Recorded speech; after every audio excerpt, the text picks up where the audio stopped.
बिस्मिल्लाहिर्रहमानिर्रहीम। अज़ीज़ तलबा व तालिबात, अस्सलामु अलैकुम। आज हम बात करने वाले हैं एपिलेप्सी की। एपिलेप्सी बेसिकली जिसे आम तौर पर मिर्गी भी कहा जाता है हमारी ज़ुबान में। तो आज हम देखते हैं कि एपिलेप्सी या मिर्गी क्या होती है, इसकी क्या वजूहात हैं, कौन सी कॉजेज़ हैं इसकी, इसकी कितनी इक़साम या टाइप्स हैं, और उसके अलावा हम ये भी देखेंगे कि एपिलेप्सी की कौन सी अलामात या सिम्टम्स होती हैं।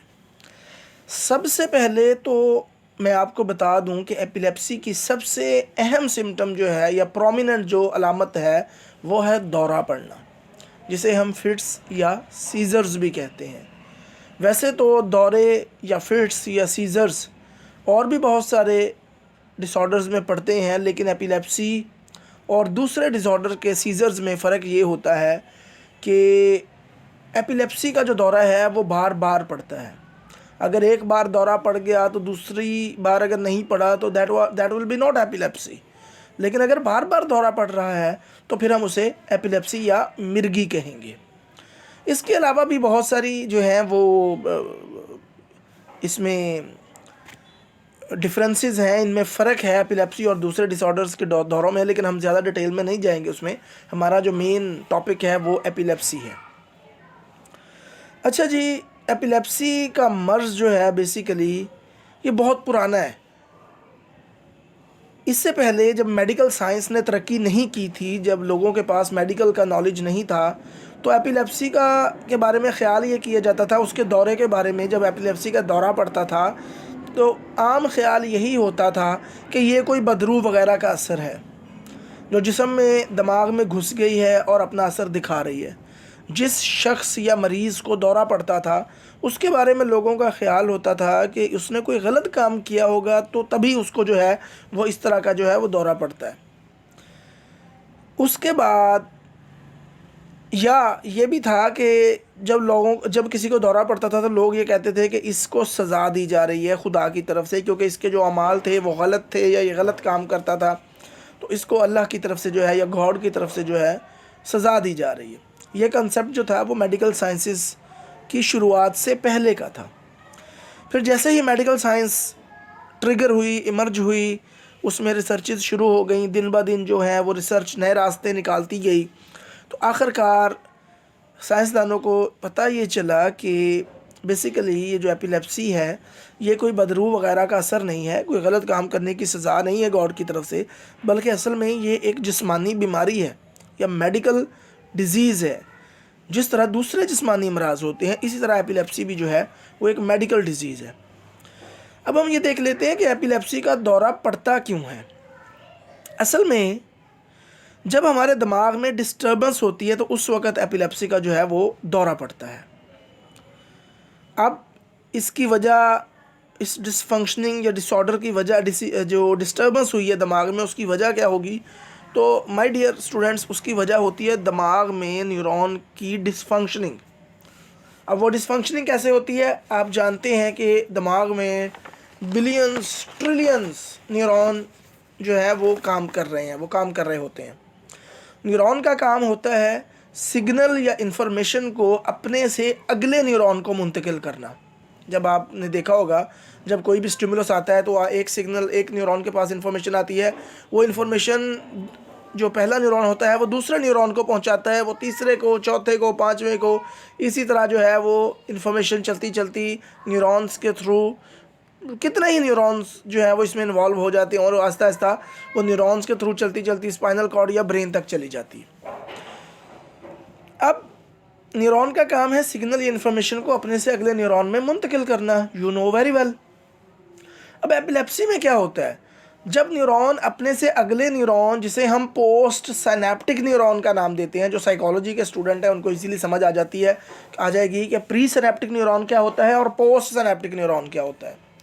वो न्यूरॉन जो सिनेप्टिक गैप से पहले होता है, जहाँ से इन्फॉर्मेशन चलनी है, उसको हम प्री सिनेप्टिक न्यूरॉन कहते हैं, और जिस न्यूरॉन में इन्फॉर्मेशन पहुँचनी है आगे सिनेप्टिक गैप के अगली तरफ, दूसरी तरफ जो होता है, उसको हम पोस्ट सिनेप्टिक न्यूरॉन कहते हैं।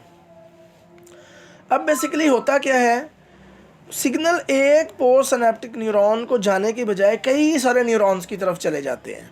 हालांकि काम तो ये होता है ना कि जिस एक न्यूरॉन से सिग्नल आया तो वो दूसरे न्यूरॉन को पहुंचा दे। तो जब न्यूरॉन जो है वो एक न्यूरॉन जिसको हम प्री सिनेप्टिक न्यूरॉन कहते हैं वो सिग्नल दूसरे न्यूरॉन को देता है, तो दूसरा जो अगला न्यूरॉन होता है वो उस एक अगले न्यूरॉन को जाने के बजाय वो कई सारे दूसरे न्यूरॉन को भी वो सिग्नल चला जाता है, जिस वजह से बहुत सारे न्यूरॉन एक ही वक्त में एक्टिवेट हो जाते हैं और इलेक्ट्रिकल डिस्टर्बेंस क्रिएट हो जाती है ब्रेन में। इसे हम न्यूरोनल एक्साइटेशन भी कहते हैं। ये मेडिकल की एक टर्म है, साइकोलॉजी में भी टर्म यूज़ की जाती है, न्यूरोनल एक्साइटेशन। तो ये वो न्यूरोनल एक्साइटेशन बेसिकली क्या होती है, जब इंफॉर्मेशन या सिग्नल्स एक न्यूरॉन से दूसरे न्यूरॉन में जाने की बजाय एक न्यूरॉन से कई सारे न्यूरॉन में इकट्ठे ही चले जाएं और फिर कई सारे न्यूरॉन जो हैं वो एक ही वक्त में एक्टिवेट हो जाएं, तो जो इलेक्ट्रिकल डिस्टर्बेंस क्रिएट होती है उसको न्यूरोनल एक्साइटेशन कहते हैं। यानी एक ही वक्त में बहुत सारे न्यूरॉन एक्साइट हो जाएं या एक्टिवेट हो जाते हैं या काम करना शुरू कर देते हैं। इस वजह से इलेक्ट्रिकल स्ट्रॉम पैदा हो जाता है, यानी एक तूफान सा आ जाता है इलेक्ट्रिकल। अगर हम आम ज़बान में बात करें तो ब्रेन में शॉर्ट सर्किट हो जाता है। आपने घरों में देखा होगा कि अगर खुदा ना खास्ता घर में कहीं तारों में शॉर्ट सर्किट हो जाए या तारें एक दूसरे के साथ मिल जाएं तो धमाके होना शुरू हो जाते हैं, बल्कि ऐसे ही धमाके, बिल्कुल ऐसे ही धमाके जो हैं वो ब्रेन में भी शुरू हो जाते हैं।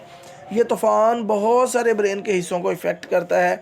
ब्रेन में इस शॉर्ट सर्किट और धमाकों की वजह से और ब्रेन के बहुत सारे हिस्से एक ही वक्त में एक्टिवेट हो जाते हैं और उनके एक्टिवेट होने की वजह से मरीज़ को दौरा पड़ जाता है। चूँकि ब्रेन की फंक्शनिंग डिस्टर्ब हो जाती है, अब डेफिनेटली जब धमाके हो रहे हैं, शॉर्ट सर्किट हो रहा है, तो एक रिदम में चलता है ना ब्रेन, एक तरतीब में ब्रेन का जो मैकेनिज़्म है वो सारा चलता है।